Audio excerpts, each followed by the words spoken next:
Hi dear friends, this is Taz from Taslima Art. Welcome back to my channel. If you enjoy my content, please do hit the like, share and subscribe buttons and hit that notification bell so you don't miss out on any future videos. And do leave me a comment, I love hearing from you. A big shout out and warm thank you goes out to my first ever platinum channel member, Rafiq Hanan. Welcome aboard, Rafiq, and if anyone else is interested, please do check out the different tiers for channel membership for various perks like behind the scene footage, connecting on social media and virtual video collaborations and much more. As usual, I'm kicking off the wonderful Fluid Art Express today, just the same as every Sunday at the same time. Please do join us in the live chats and find a full list of artists down below in my description box. Up after me will be Venom Fluid Art. So today I'll be trying out a completely new product that I've never used before, and that's Colourcraft's Brusho watercolours.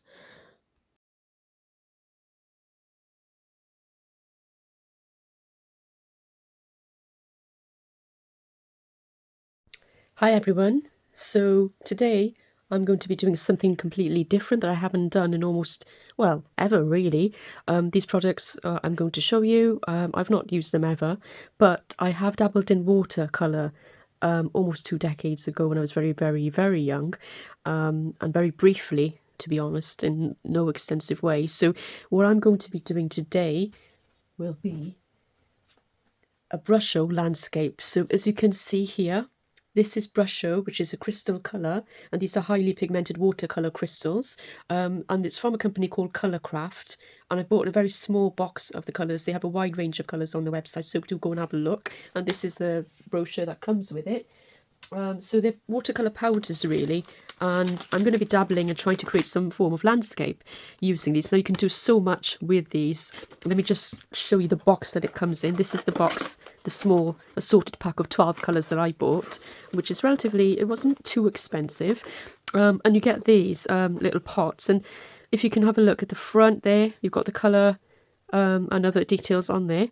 So you can see that, and what you can do is I put a push pin in the top, so they are really difficult to kind of manage because the powder goes everywhere. So if you put a push pin in the top, you can use it and sprinkle it over your artwork and get the granules out that way, the pigmented colour granules. And this is Scarlet. Okay, so we've got lots of different colours here. We've got lemon yellow, and a couple of others, ultramarine, purple. So you can see there's quite a nice little assortment here of colours. Another useful tip is to place colour swatches on top of your pots and glue them on so you can see the real colour. It's a tip from It's Art by Donna. You can paint these little cards and place them on top so you can see the actual colour. So you can do it that way. Or of course, what I like to do now is show you is use a Sharpie.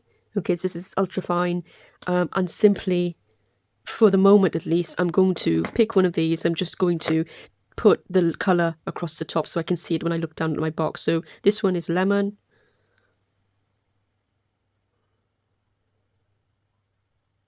Lemon. Okay, I'm going to do that with all of them so I know what they are. But eventually what I'll probably do is a little test the colours across the top so I can see exactly what shade of lemon or yellow that is.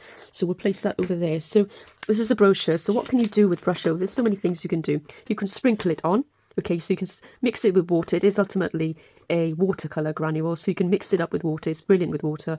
And put it into a little spray bottle, similar to this one, which is what I'm going to do. And you can spritz it onto watercolour paper. You can also fill this with water, spray your paper, sprinkle some of this on, okay? And then you can watch it spread out and create those wonderfully beautiful varied colours. You can also use bubble wrap and texture printing over the top of there. So once you spritz the texture surface with your water, you can sprinkle it with Brusho, and you can press whatever you want onto that to create a beautiful background print. You can use a paintbrush with it. So you can obviously use paintbrushes with it, just like normal watercolours. You mix it up with water in your palette. You can use bleach with it to create amazing results because the bleach washes it out, so you see lighter colours in it, depending on how intense your bleach is mixed with water. And you can use 3D mediums and thickened technique by adding more thickener to it. So lots of different brands you can use to thicken, and different mediums and glazes you can use as well. So here we have a range of different watercolour paper. So there's specific papers you can get for this, but as I'm quite limited here, I'm going to probably use this one. And this is watercolour paper, premium, and it has 300 GSM, so it's quite heavy duty. And I think given how much water I'm going to be spraying on this for this technique, it will hopefully hold up to it, but we'll test that and see. So this one is 180 GSM, so might not be so good. That's 90 GSM, so I'm going to pick the one I have that's the heaviest duty one, and try that one. The other thing I will do is I'll have another one of these, and I'll probably fill it with bleach. Okay, so bleach that's watered down slightly, and I'll put the ratio up on the screen. So I'm going to use that as well. I'm going to, like I said, have a palette. I'm going to mix up some of this Brusho powder into here with the water, and I'm also going to be possibly using these, and these are masking fluid mediums. So we've got the Vallejo liquid mask and the masking fluid from Windsor and Newton as well. So I'll probably use one of these, whichever looks like it's still okay, because I've had that one for a long time. And also, I just want to quickly show you this. I've never really used it. I bought it a while back, but it's actually drawing gum, so it helps you mask different parts of your painting. So I might or might not use it depending on how detailed my landscape painting is going to be. So that looks really cool. Can't wait to use it at some point. We'll see. So next up to show you are these little things, and you may know of them already, but they're masking pens, and you simply dip them into your masking fluid, and then you can basically draw with them, which I've not used these before, again, so new to me, but it would be nice to have a go at it at some point. So yeah, we've got a lovely brochure, and it's got lots of details in it about what can be done with it, lots of different examples of using flow medium, you know, using different types of methods, using thickeners, and some other interesting mist sprays that Brusho also sell. Okay, and you can get these on their website. So lots of really cool stuff in there, cool ideas. So I might also grab an aqua brush or two and add some water to that and try and use that. And one of the things I really want to do is mix up my bleach now. So I'm going to quickly do that. I mix up my bleach with a little bit of water, water it down so I can use it. See you back in a minute. So as you can see, I've prepared my paper here, and I've taped it actually to a silicone mat. It's very hard to tape to silicone mat, it might come off, but I placed it on a piece of card because I want to be able to tilt this and pick it up. So I'm going to be able to tilt around the colours on there. Again, yeah, it doesn't really stick, so it might be better to stick it to the card itself. So I'll probably do that instead. I'll move the silicone mat off. That didn't work, did it? So let's pop it on here. There we go, that's much better. So yeah, like I said, so there's a couple of different brushes. I've got an assortment of brushes really, some wide flat edged ones and the fan ones and some more detailed ones, and a water one as well, you know, where you can fill it with water. And I've got a pencil here, so I'm going to start sketching out my landscape next. Okay, so what I ideally want is maybe some houses in the distance. I'm not going to put too many details in, I'll probably figure that out later. Oh, maybe a couple of windows and doors and things, I don't know. And as they recede, you wouldn't really see them, would you? So maybe one house here, maybe a horizon line. It doesn't have to be straight, of course. We can have it go like this. So you get the gist of it. You simply need to draw in anything. You can even draw in trees if you want to. Trees, barns, any type of scenery. And remember as well that you can use any reference pictures, of course. There's so many on the internet that you can just find something you like and change it up and add different elements to your scenery. So you'll get the gist of it. I won't make you watch all of this. Again, I might even rub parts out because I've not done scenery in a long time. Really haven't. Not like this anyway, not watercolour. In fact, I wasn't really big into watercolour when I was younger.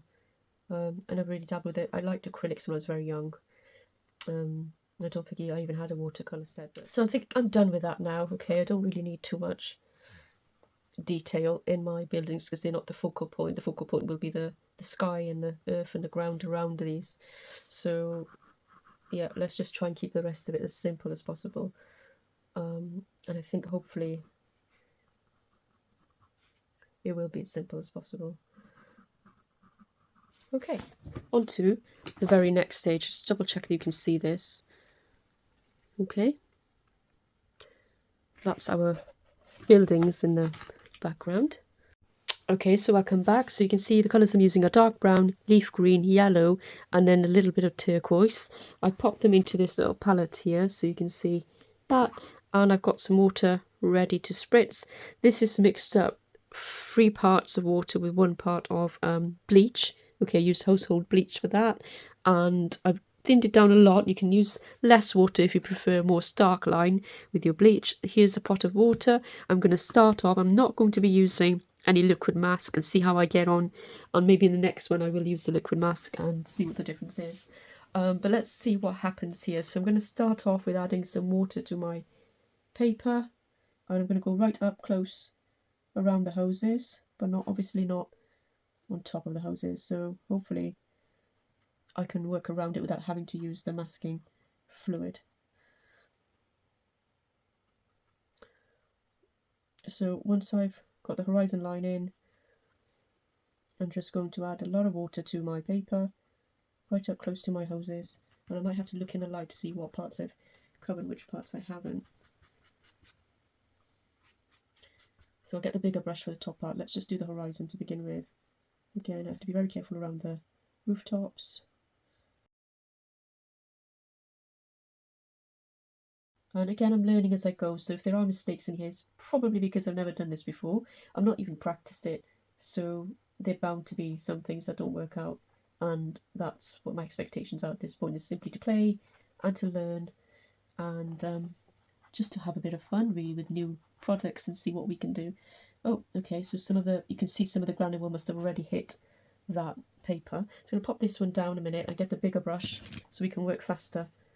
And I'm just going to add my water. And I'm just very quickly adding water here, nothing more.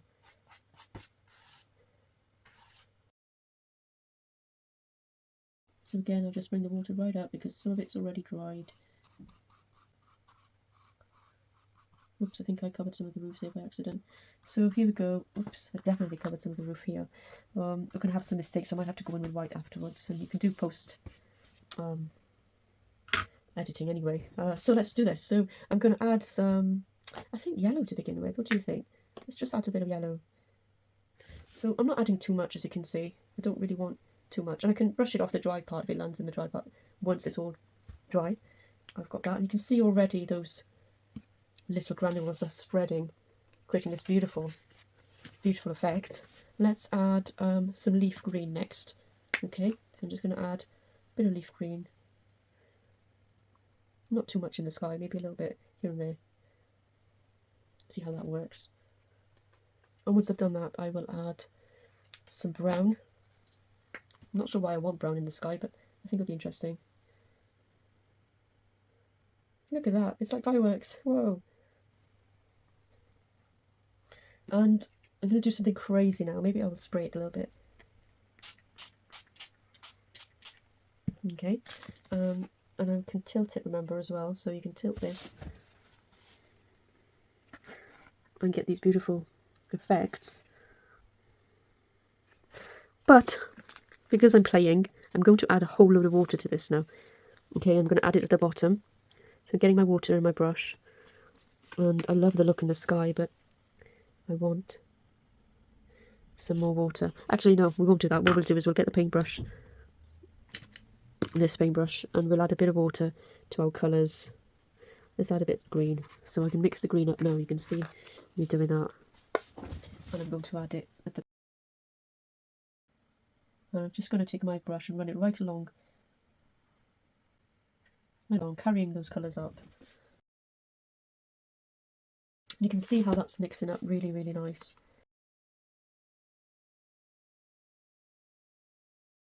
I'm just adding some brown now, as you can see, right around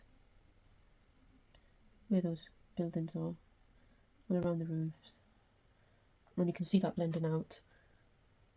And I hope you can see it.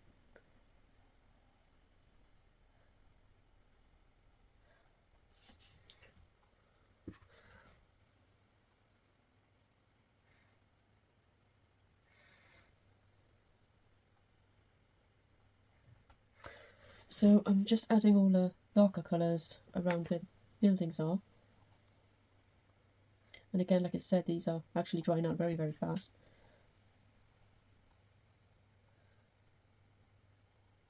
And I didn't really need to mask the buildings, did I? If you can see, actually what's happened is it's done quite well.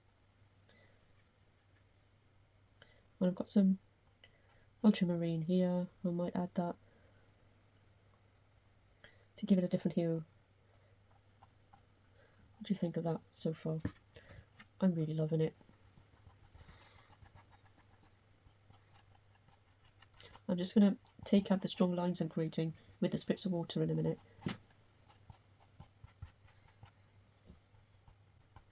Wow, look at that.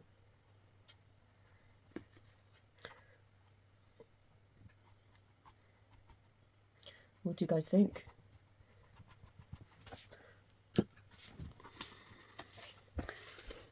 Okay, we're going to spray some more water on it.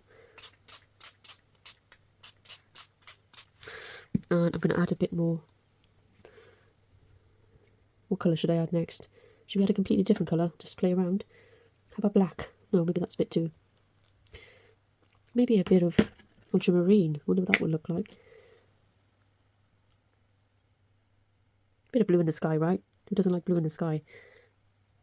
And these crystals I might just leave on and do nothing with. Look at that. It's amazing. So quick and easy. And I'm going to tilt this around to get this lovely effect. You can see it, right?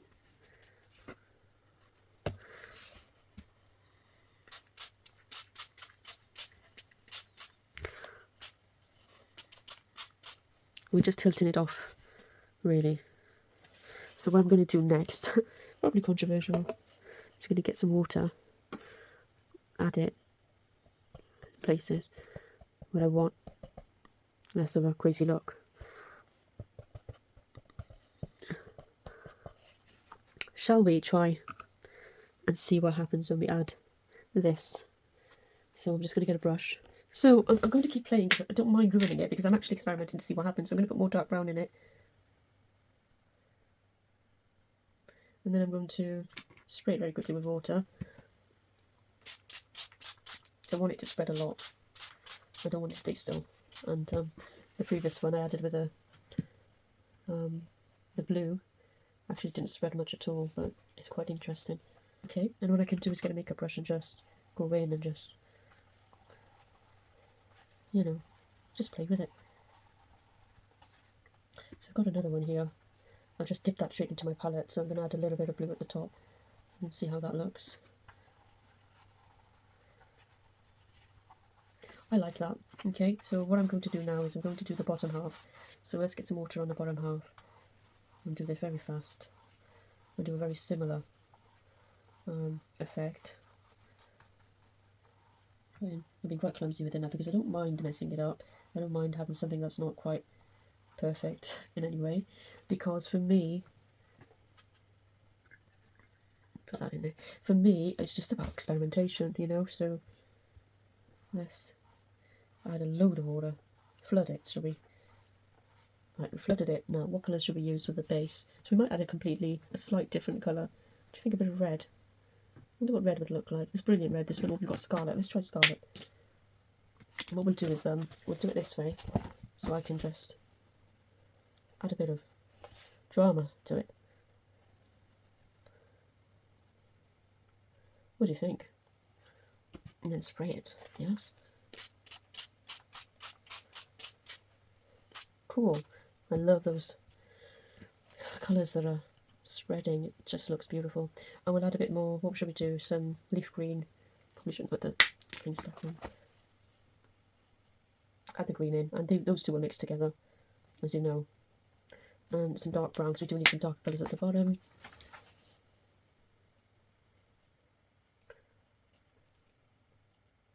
Whoa, look at that. And then we've got yellow, maybe some of this one as well. Why not go mad with it? Nothing's coming out of this one, but I guess that's interesting.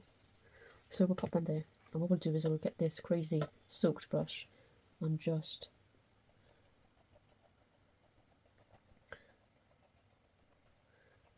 just go along the horizon like this and let it run down.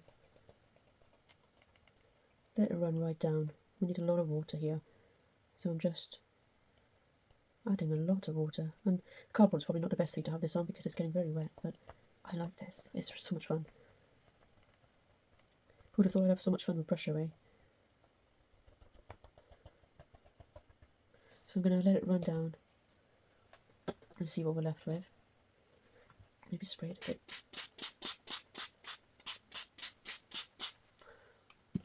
Some crazy effects there, right? Oh, I'm getting it everywhere. I might need to wet that up very quickly.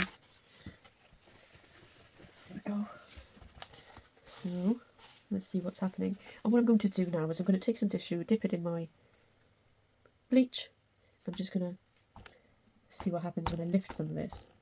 So this is the bleach formula I've got with the water. Maybe a bit more on this side. And then just put that into the sky too, right? Why not? See what happened. You can lift it up, you can see the colour coming straight off onto my... And because it's quite heavily diluted, it's not coming off too much, which is great.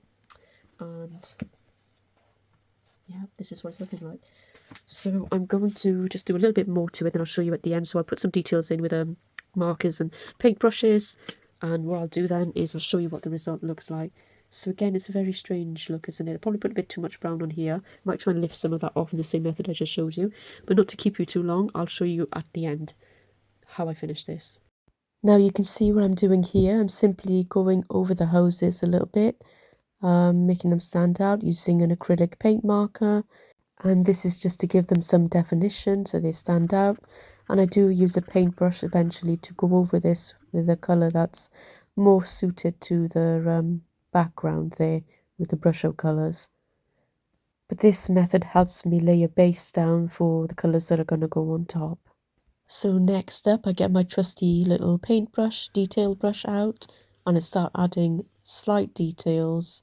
And I don't want it to be too obvious, so I use a watered down dark brown, and I actually use the Brusho colours that I was using already, and I just add a little bit of water in my palette and use those to put in definitions of windows and doors.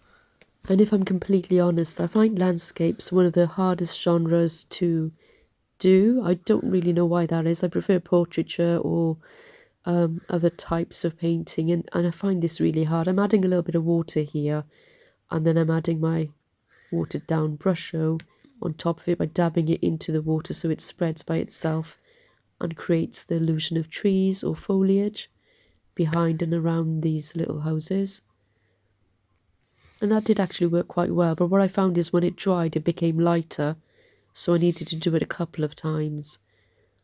So I would add layer upon layer and then add the Brusho watered down, and that would spread and create this lovely kind of backdrop to these houses. Let me know what you think if you're enjoying this video and what you thought about my first ever attempt with Brusho at watercolour landscape painting. So in a minute you'll see what it looked like. It still looked like stickers on the painting, so I went in and darkened the colours again using my Brusho colours that I used for the background. This is what it looked like. It's much more blended in with the surroundings now, and the houses look much more part of the picture. And I went in with some white as well and lifted up some more of my Brusho, then got some white acrylic paint and used my makeup brush to go round and round to try and lighten some areas there. And I think if I did this again I would leave a lot more negative space, but I really love the lower half of this painting. I think it's stunning where I let the water and the Brusho drip down and create those beautiful lines, and I think I'll definitely try this again. What do you think of this painting, my love? I like it. I've never done a landscape before. This is my first time. Yeah. And I never used Brusho before. Do you know what Brusho is? No. Dried watercolours. I want to use it. You can. I'll show you. Can I do it now? Yes, my love. I'll show you how to do I'll it. get a piece of paper. Okay. Let me know what you think. And if you enjoyed this video, please hit the like, share, subscribe. And leave me a lovely comment down below so I can see what everybody thought of this one. Thank you, and see you on Venom's page.